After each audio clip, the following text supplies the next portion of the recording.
زما مورکۍ ټلیفون وکړي، ما ته زما رورې ټلیفون وکړي، ما ته زما خورکۍ ټلیفون وکړي. مولانا صاحب تنګ یم د ژوند نه، ټینشن راته زیات دی، مجبوره په دې یم چې خودکشي وکړم. مولانا صاحب زه ترې صرف یو څو تپوسونه وکړم. زه ورته وایم ولې څه ټینشن دی، څه وجه ده، څه مصیبت دی، څه وجه درته معلوم ده؟ نه مولانا صاحب ما ته وجه نه ده معلومه، مال هم زیات دی، جیداد هم زیات دی، د عشق کمې نشته، خو مولانا صاحب زړه ته مې سکون نشته، زړه ته مې آرام نشته، زړه ته مې خوشحالي نشته. زنانه دي ما ته وایي مولانا صاحب مجبوره په دې یم چې ځان ووجنم، وایم چې د کوره ووتې او چغې مې والې، په چغو چغو مې وجړلې، زړه ته خوشحالي نشته، سکون نشته. وجه درته معلومه ده؟ نه مولانا صاحب ما ته وجه هم نه ده معلومه. زه ته یو څو تپوس کوم. اول تپوس دی زما دی روریا خورکۍ مورکۍ مونځ کوي، د مونځ پابندي کوي؟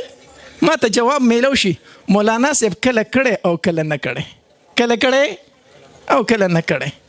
یعنی چې فارغ یم چې مونځ وکړم نو چې په کار کې بیا مونځ څه کومه؟ مونځ کله کړی او کله نه کړی. الله ما ته افسوس په دې خبره راشي. علما کرام ناس د علماو مجمع ده، د بعضې ائمو مذهب دا دی، مذهبو چا چې قصدن یو مونځ پرېښود، یو مونځ پرېښود، وایي دی کافر دی، کافر یو مونځ. دلیل ورسره د نبی علیه السلام دا حدیث مبارک دی، من ترک الصلاة متعمدا فقد کفر.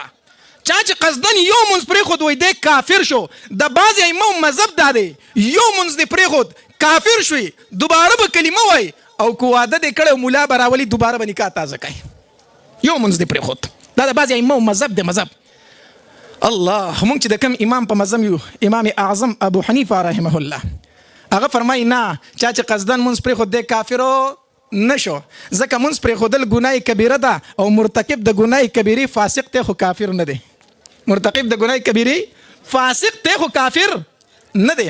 اوس پر باندې ته اعتراض وکړي چې مولانا صاحب په خپله د حدیث مبارک وایي چې من ترک الصلاة متعمدا فقد کفر. چا چې قصدن یو مونځ پرېښود دی کافر شو. امام صاحب د دې حدیث خلاف کوي چې هغه ورته کافر نه وایي.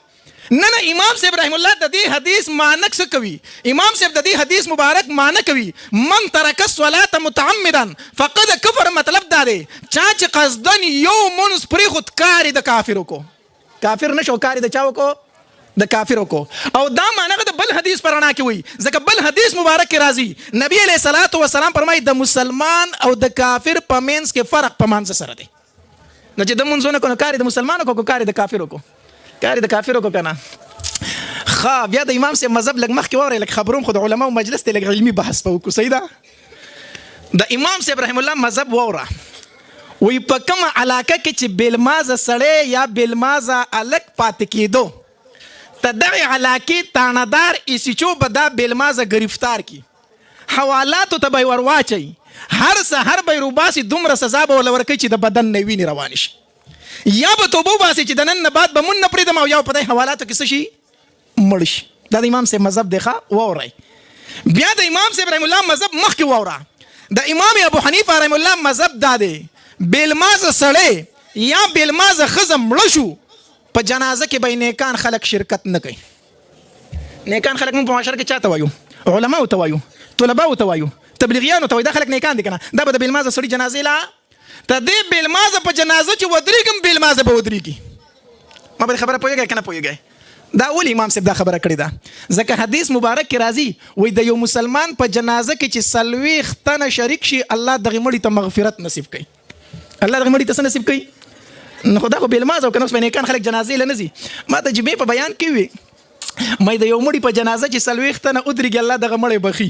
زما کمره د جومات ته لاندې ده چې راکوز شم، مقتدي راپسې راکوز شوی، مولي صاحب وایي تا خو ټولو بخلو. مې ولې؟ وایي نن سبا خو په جنازو کې په سوونو مخلوق ولاړي او تا وایي چې 40 تنه پکې شریک شي الله بخي. مې یو ټکې دې راته وخو خو پر روانه جمعه به یې وامه.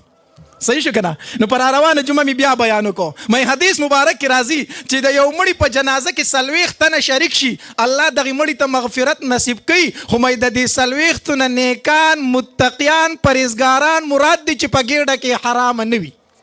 په ګېډه کې څه نه وي؟ حرامه نه وي. چې داسې کسان د یو مړي په جنازه ودرېدو نو مې چې نن سبا څومره لوی سودخور مړ شي نو دوی په جنازه کې سودخواره زیات، چې څومره لوی ګڼکپ مړ شي دوی په جنازه کې ګڼکپان زیاتي، چې څومره لوی پراډي مړ شي نو دوی په جنازه کې پراډیان زیاتي. الله په دوی بخي، کو چرته بخي نو د دوی د وجې نه بیا نه بخي. دا خو اکثر بیا اودسه ولاړي، داسې ده که داسې نه ده؟ ښه نو امام صاحب مذهب دا دی د بېلمازه سړي له به نیکان خلک جنازې له لاړ شم په دې علمي بحث کې لږ نور مخکې که نه زما بس کړمه لاړ شم پسې لږ نور ښه بیا د امام صاحب رحم الله مذهب واوره د امام صاحب رحم الله مذهب واوره بېلمازه سړی یا بېلمازه ښځه مړه شو وایي دا به د مسلمانانو په مقبره کې نه دفن کوئ دا د امام صاحب مذهب دی سیټ ته یې چېرته دفن کوي چې نور خلک ترې عبرت واخلي چې بیا مونځ نه پرېږدي پوه شوئ که پوه نه شوئ علماو خو تر دې پورې لیکلي دي وایي د بېلمازه انسان مخ په قبر کې قبلې ته نه ټینګېږي مونږ چې قبر کې مړی کېدو په لحد کې خو ته د خاورو بالښکې رخ کړی د خاورو په بالښکې ورله سر کېدو د برې تنه پکې یو تن اواز وکړي وایي یاره مخ وله قبلې ته کوي داسې ده که داسې نه ده د خاورو په بالښکې ما تا وله سره کېښود اواز وشو مخ وله قبلې ته کا ما تا خو وله مخ قبلې ته کو خو چې فرشتې راشي لومبې ته د مخ د قبلې نه واړئ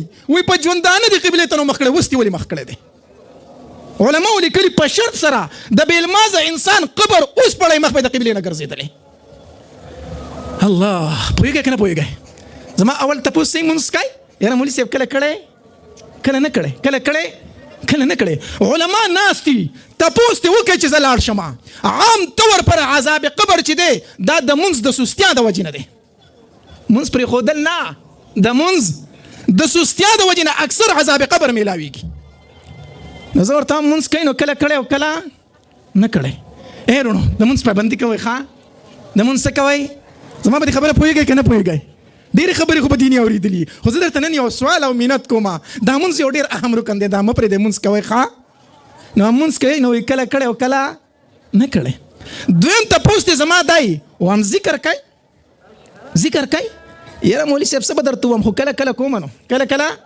هغې حدیث مبارک کې راځي نبی علیه السلام صحابي ته نصیحت کوي نصیحت وایي دا ژبه دې همیشه د الله په ذکر باندې لمده ساته دریم تپوس دی زما صحیح په نبی علیه السلام درود وای یاره مولي صاحب کم درود ماله خو درود نه راځي کم درود ماله خو درود نه راځي زه هم شکر وباسه چې لیونی شوی نه ته ماته شکایت کوي ماته ټینشن دی ماته تکلیف دی وایي ځان ته مسلمان ویلی دی دا کلمه چې لا اله الا الله محمد رسول الله مونږ ستا په ټیم نه دی ذکر ته نه کوي په نبی علیه السلام درود ته نه وای او ماته شکایت کوي چې ماته ټینشن دی ستا ژوند ته به خوشحالي د کم طرفه راشي څه خبره مې درته کوله خبره چرته لاړه خبره مې درته دا کوله چې څه کوئ په نبي علیه السلام څه وایئ درود ټول وایئ صلی الله